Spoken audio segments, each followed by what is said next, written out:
नमस्कार दोस्तों, कैसे हैं आप लोग। स्वागत है आपका हमारे YouTube चैनल प्रेरक पन्ने पर। आज हम बात करेंगे एक ऐसी किताब की जिसने भारत की पहचान को समझने और दुनिया के सामने रखने में एक महत्वपूर्ण भूमिका निभाई। ये किताब है पंडित जवाहरलाल नेहरू द्वारा लिखी गई कालजयी कृति द डिस्कवरी ऑफ इंडिया। इस अद्भुत यात्रा की शुरुआत एक ऐसे समय में हुई जब भारत अपनी स्वतंत्रता के लिए संघर्ष कर रहा था और नेहरू स्वयं ब्रिटिश हुकूमत द्वारा जेल में बंद थे। एकांत और चिंतन के उन क्षणों में नेहरू के मन में अपने देश, इसकी प्राचीन सभ्यता, इसकी विविधता और इसकी अटूट भावना को लेकर गहरे विचार उमड़ रहे थे। जेल की दीवारों ने उन्हें बाहरी दुनिया से भले ही अलग कर दिया था, लेकिन उनके मन की खिड़कियां भारत के गौरवमय अतीत और अनिश्चित भविष्य की ओर खुली थीं। यह वो पृष्ठभूमि थी जिसने इस महत्वपूर्ण पुस्तक को जन्म दिया। यह सिर्फ एक किताब नहीं, बल्कि एक कैद में जी रहे व्यक्ति के हृदय और मस्तिष्क से उपजा भारत के प्रति अथाह प्रेम और जिज्ञासा का प्रमाण है। नेहरू की ये कृति मात्र ऐतिहासिक तथ्यों का संकलन नहीं है, बल्कि ये भारत की आत्मा को गहराई से समझने की एक मार्मिक खोज है। वे इस प्रश्न से जूझ रहे थे कि आखिर वह कौन सी शक्ति है जो सदियों से इस विशाल और विविध देश को एक सूत्र में बांधे हुए है।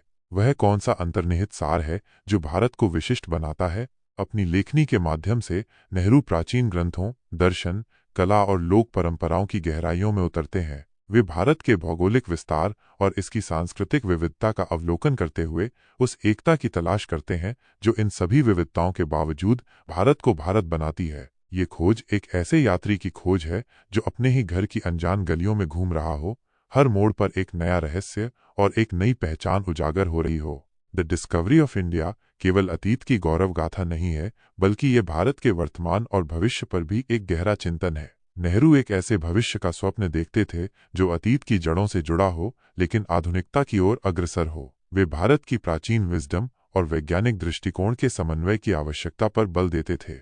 उनकी ये पुस्तक उस समय के भारत की सामाजिक, आर्थिक और राजनीतिक चुनौतियों का भी विश्लेषण करती है और एक ऐसे स्वतंत्र और प्रगतिशील भारत की नींव रखने का आह्वान करती है जो अपनी विरासत का सम्मान करते हुए दुनिया में एक महत्वपूर्ण स्थान बनाए।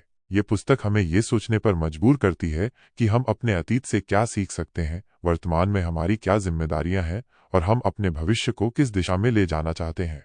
तो दोस्तों, अब बात करते हैं इस बुक के दूसरे टॉपिक, प्राचीन भारत, एंशिएंट इंडिया के बारे में।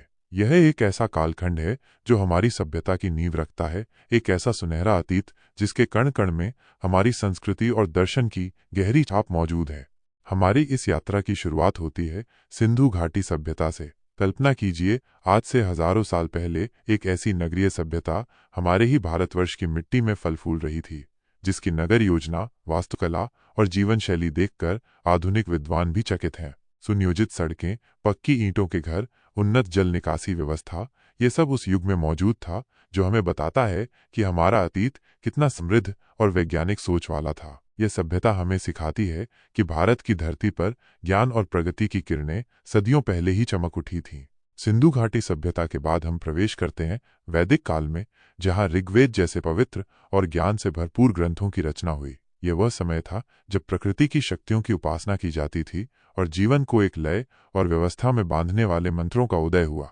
ऋग्वेद केवल कविताओं का संग्रह नहीं है, बल्कि ये उस समय के लोगों के विचार, उनकी आस्था और उनके जीवन दर्शन का एक जीवंत प्रमाण है। इन मंत्रों में एक अद्भुत शक्ति और गहराई है जो आज भी हमें शांति और प्रेरणा प्रदान करती है। वैदिक काल के चिंतन का ही विस्तार हमें उपनिषदों में दिखाई देता है। यहाँ ज्ञान की खोज और भी गहरी हो जाती है। आत्मा, ब्रह्म और जीवन के रहस्यों पर गहन विचार विमर्श किया गया।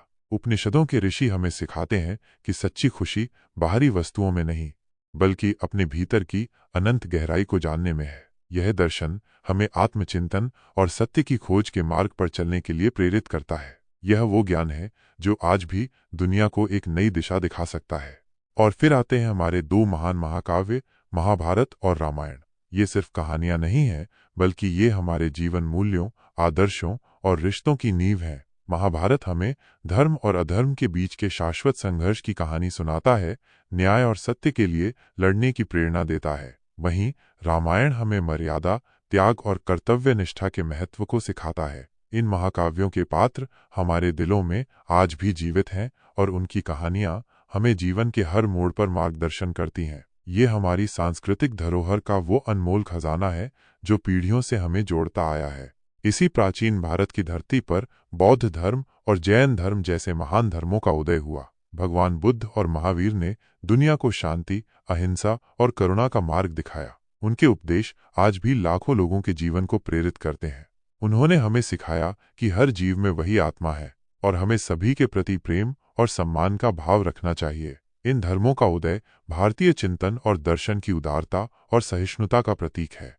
तो दोस्तों, प्राचीन भारत सिर्फ इतिहास के पन्नों में दफन एक अतीत नहीं है, बल्कि ये हमारी वर्तमान पहचान की जड़ है। इसकी सभ्यता, इसके ग्रंथ, इसके महाकाव्य और इसके धर्म आज भी हमारे जीवन को किसी न किसी रूप में प्रभावित करते हैं। ये हमें अपनी जड़ों से जुड़ने और ये समझने की प्रेरणा देता है कि हमने कितनी महान विरासत पाई है। तो दोस्तों, अब बात करते हैं इस बुक के तीसरे टॉपिक, भारतीय संस्कृति और दर्शन, इंडियन कल्चर एंड फिलॉसफी के बारे में। ये एक ऐसा विषय है जो भारत की आत्मा को गहराई से समझने की कुंजी है। ये हमें बताता है कि सदियों से इस भूमि पर किस तरह के विचारों और मूल्यों ने आकार लिया है और कैसे हमारी संस्कृति दुनिया को एक अनूठा दृष्टिकोण प्रदान करती है। सबसे पहले बात करते हैं धर्म, कर्म और मोक्ष की अवधारणाओं की। भारतीय दर्शन में धर्म का अर्थ केवल पूजा पाठ या रीति रिवाज नहीं है, बल्कि ये जीवन जीने का एक तरीका है, एक कर्तव्य है जो हमें अपने परिवार, समाज और स्वयं के प्रति निभाना होता है। कर्म का सिद्धांत हमें सिखाता है कि हमारे हर कार्य का परिणाम होता है, चाहे वो अच्छा हो या बुरा, और ये हमारे भविष्य को प्रभावित करता है। और अंत में मोक्ष की अवधारणा हमें जीवन के परम लक्ष्य की ओर इशारा करती है। जन्म और मृत्यु के चक्र से मुक्ति, एक ऐसी अवस्था जहां आत्मा परम शांति और आनंद को प्राप्त करती है। ये विचार हमें एक सार्थक और उद्देश्यपूर्ण जीवन जीने की प्रेरणा देते हैं। अब आते हैं भारत की सबसे अनूठी विशेषताओं में से एक, विविधता में एकता का विचार।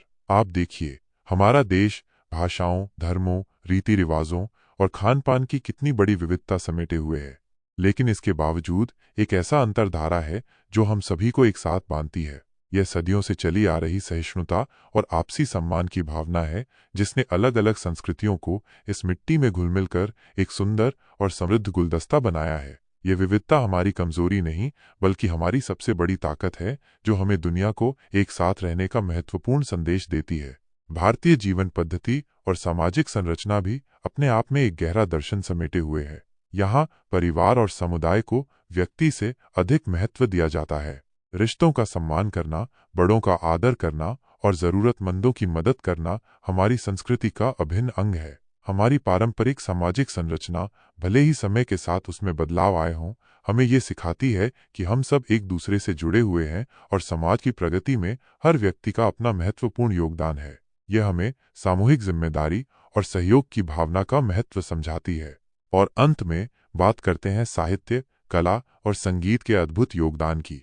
हमारे प्राचीन ग्रंथ जैसे वेद, उपनिषद, रामायण और महाभारत ज्ञान और प्रेरणा के अक्षय स्रोत हैं। हमारी कला, चाहे वो मूर्तिकला हो, चित्रकला हो या नृत्य, भावनाओं और विचारों को व्यक्त करने का एक सशक्त माध्यम है। और हमारा संगीत अपनी मधुर धुनों और लय के साथ हमारे मन को शांति और आनंद से भर देता है। साहित्य, कला और संगीत हमारी संस्कृति के दर्पण हैं, जो हमारी भावनाओं, हमारी कल्पनाओं और हमारे आध्यात्मिक विचारों को जीवंत करते हैं। तो दोस्तों, भारतीय संस्कृति और दर्शन एक विशाल और गहरा सागर है, जिसमें हर गोताखोर के लिए कुछ न कुछ अनमोल छिपा हुआ है। यह हमें जीवन के महत्वपूर्ण सबक सिखाता है, हमें एक दूसरे से जोड़ता है और हमें अपनी पहचान पर गर्व करने की प्रेरणा देता है। आगे के अंकों में हम इस अद्भुत विषय के और भी पहलुओं पर रोशनी डालेंगे। तब तक के लिए हमें कमेंट करके बताएं कि भारतीय संस्कृति का कौन सा पहलू आपको सबसे अधिक आकर्षित करता है। धन्यवाद।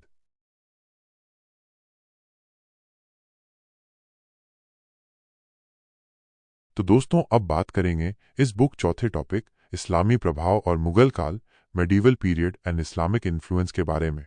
यह भारतीय इतिहास का एक ऐसा अध्याय है जिसने हमारी संस्कृति, कला और सामाजिक ताने बाने को एक नया रूप दिया। यह एक ऐसा दौर था जब दो महान संस्कृतियां आपस में मिलीं, टकराईं और फिर एक अद्भुत समन्वय की ओर बढ़ीं। भारत की धरती पर इस्लाम का आगमन एक महत्वपूर्ण मोड़ था। यह केवल एक नए धर्म का प्रवेश नहीं था, बल्कि ये विचारों, कलाओं और जीवन शैली का एक नया प्रवाह था, जिसने हमारे देश के सामाजिक और सांस्कृतिक परिदृश्य को गहराई से प्रभावित किया। मस्जिदों की भव्यता, अरबी और फारसी के विद्वानों का आगमन और प्रशासन के नए तरीके, ये सब इस दौर की देन है। इसने भारतीय समाज में एक नई गतिशीलता पैदा की और सदियों से चली आ रही परंपराओं को एक नया दृष्टिकोण दिया। इसी कालखंड में हमने सूफी और भक्ति आंदोलनों के रूप में एक अद्भुत आध्यात्मिक संगम देखा। एक तरफ सूफी संत प्रेम और भाईचारे का संदेश फैला रहे थे, दिलों को जोड़ रहे थे और ईश्वर के प्रति व्यक्तिगत प्रेम की महत्ता बता रहे थे। वहीं दूसरी ओर भक्ति आंदोलन के संतों ने आम लोगों की भाषा में ईश्वर की आराधना की, जाति और पंथ के बंधनों को तोड़ा और प्रेम और भक्ति के माध्यम से मुक्ति का मार्ग दिखाया। कबीर, नानक, मीराबाई, चैतन्य महाप्रभु जैसे महान संतों ने हिंदू और मुस्लिम समुदायों के बीच एक सेतु का काम किया और एक ऐसी आध्यात्मिक धारा को जन्म दिया जो आज भी हमारे दिलों को शांति और प्रेरणा देती है।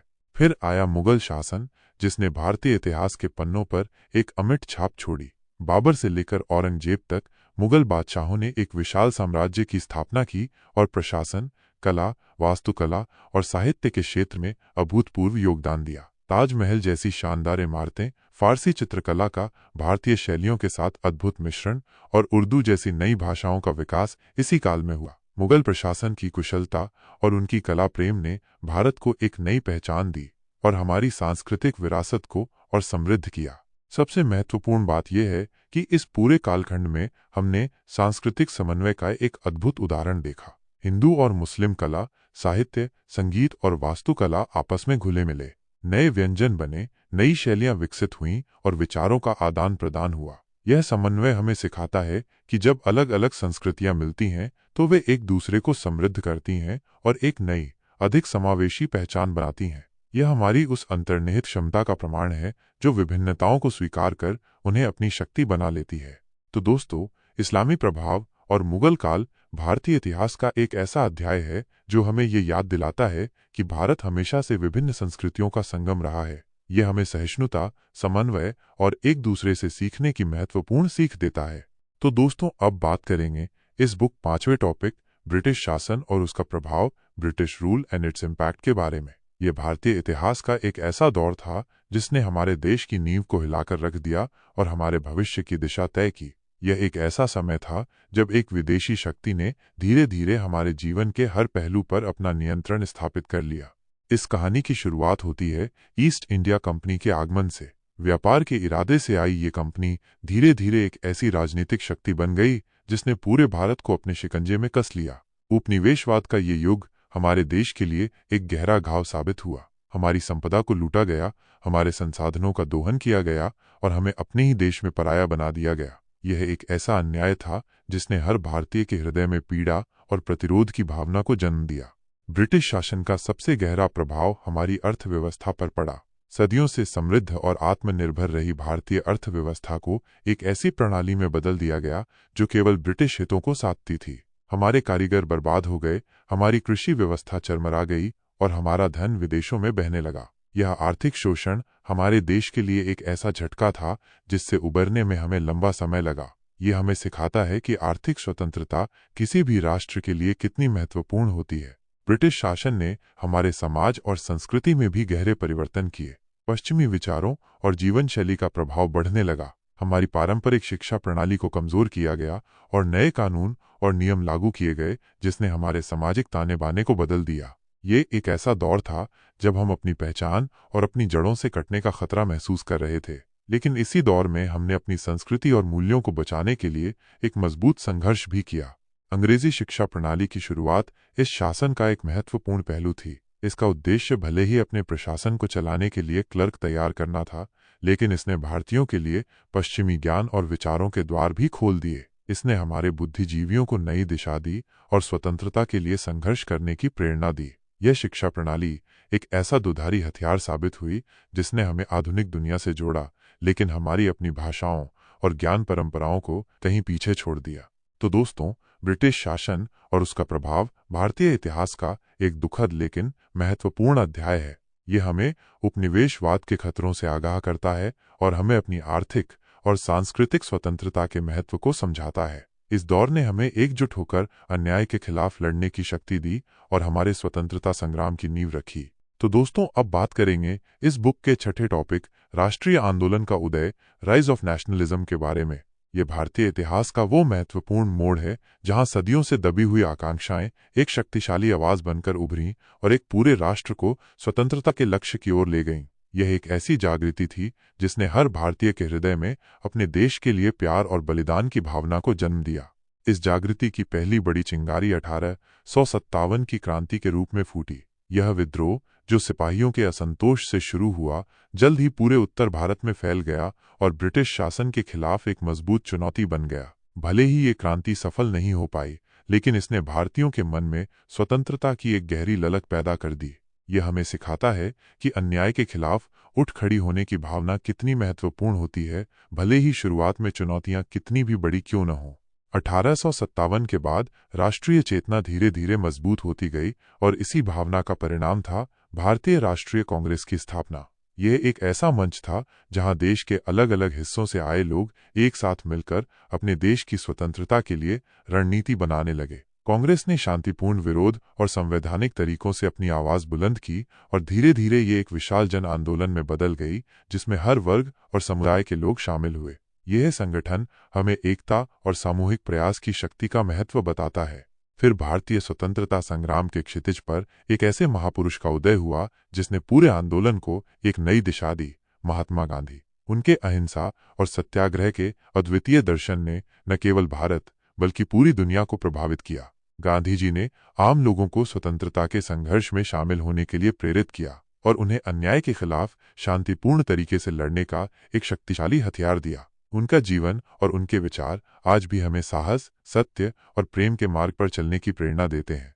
जवाहरलाल नेहरू एक दूरदर्शी नेता और इस पुस्तक के लेखक ने भी राष्ट्रीय आंदोलन में एक महत्वपूर्ण भूमिका निभाई। उन्होंने भारत के भविष्य के लिए एक आधुनिक और प्रगतिशील दृष्टिकोण रखा। नेहरू ने स्वतंत्रता के साथ साथ सामाजिक और आर्थिक न्याय की भी वकालत की। उनका मानना था कि एक स्वतंत्र भारत को न केवल राजनीतिक रूप से आज़ाद होना चाहिए, बल्कि उसे अपने सभी नागरिकों के लिए समान अवसर और सम्मान सुनिश्चित करना चाहिए। उनका योगदान हमें ये सिखाता है कि स्वतंत्रता का अर्थ केवल विदेशी शासन से मुक्ति नहीं है, बल्कि एक न्यायपूर्ण और समतावादी समाज का निर्माण भी है। तो दोस्तों, राष्ट्रीय आंदोलन का उदय एक लंबी और कठिन यात्रा थी, जिसमें अनगिनत लोगों ने अपना सर्वस्व न्योछावर कर दिया। यह हमें हमारी एकता, हमारे साहस और हमारे अटूट संकल्प की कहानी बताता है। यह हमें यह भी सिखाता है कि जब एक राष्ट्र अपनी स्वतंत्रता के लिए एकजुट होता है तो कोई भी शक्ति उसे अपने लक्ष्य से डिगा नहीं सकती। तो दोस्तों, अब बात करेंगे इस बुक के 7वें टॉपिक, भारत का भविष्य और नेहरू का दृष्टिकोण, India's future and Nehru's vision के बारे में। यह इस महान कृति का वो भाग है जहां पंडित जवाहरलाल नेहरू एक स्वतंत्र भारत के लिए अपने सपनों और विचारों को हमारे सामने रखते हैं। यह एक ऐसा दृष्टिकोण है जो आज भी हमारे राष्ट्र के लिए एक मार्गदर्शक की तरह है। हमें यह समझने में मदद करता है कि हमारे संस्थापकों ने कैसा भारत चाहा था।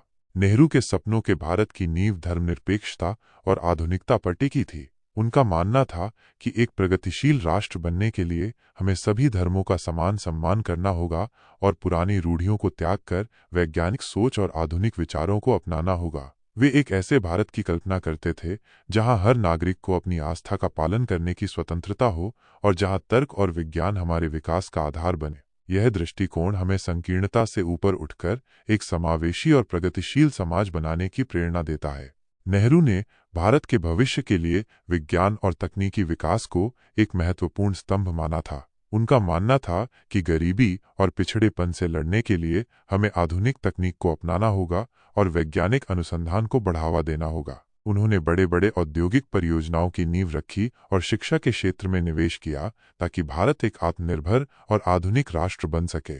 उनका ये विजन हमें नवाचार और ज्ञान के महत्व को समझने और एक ऐसा भविष्य बनाने के लिए प्रेरित करता है जहां विज्ञान और तकनीक हर नागरिक के जीवन को बेहतर बना सके।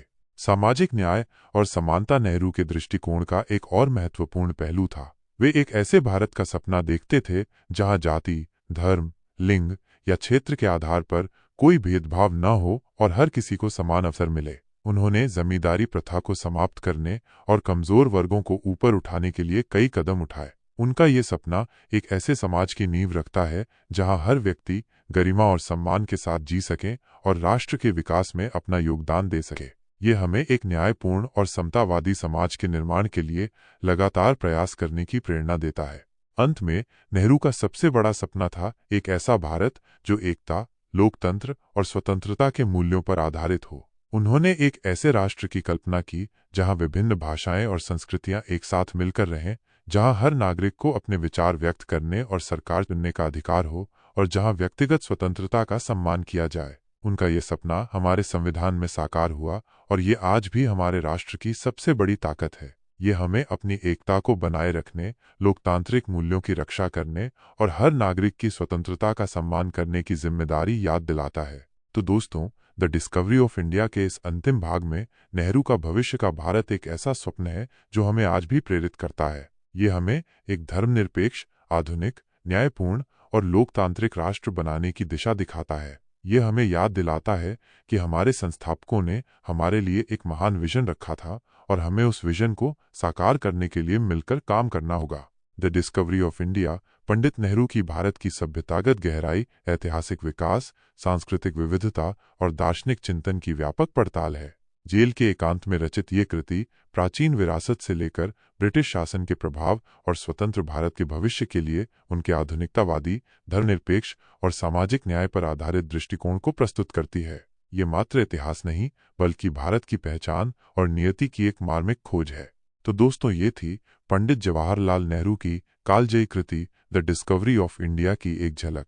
उम्मीद है इस चर्चा ने आपको इस महत्वपूर्ण पुस्तक को पढ़ने और भारत की समृद्ध विरासत को गहराई से जानने के लिए प्रेरित किया होगा। अगर आपको ये वीडियो पसंद आया हो तो इसे लाइक और शेयर जरूर करें। और हाँ, हमारे चैनल प्रेरक पन्ने को सब्सक्राइब करना न भूलें, ताकि आपको ऐसे ही ज्ञानवर्धक और प्रेरणादायक कंटेंट मिलते रहें। आप हमें कमेंट करके ये भी बता सकते हैं कि आपको इस किताब का कौन सा हिस्सा सबसे ज़्यादा प्रभावित किया, और आप आगे किस विषय पर वीडियो देखना चाहेंगे। मिलते हैं अगले वीडियो में।